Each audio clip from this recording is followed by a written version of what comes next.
Good morning and happy Thursday. It's June 11th.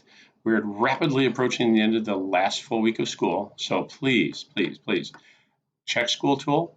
Any assignments that have a 0 or no grade at all, please circle back to those folders where the assignments are and make sure you do those assignments. I've had a couple people tell me they were all done with things, but then when I look in the assignment folder, I can see they haven't yet opened that assignment. So I'm not quite sure how they could think they were done if they've never opened it.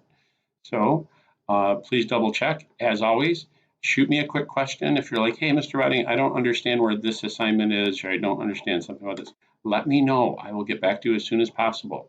Okay, I'm at my computer almost all day long, besides like lunch breaks, etc. So I might be a few minutes away from answering it, but I'll get back to you as quickly as I can. We can always set up a video conference if you need me to show you something specific on the computer or look at a problem that you're having on your computer. The video conferencing is wonderful for that. So please, let's wrap up the school year as quickly as you can. Get those assignments into me. Really, the last graded assignment was posted last week, and about 40% of you still haven't turned that in. So please, let's do that. And let me know if you need help with anything. I'll be glad to help you. Okay? Thank you very much. We'll see you later.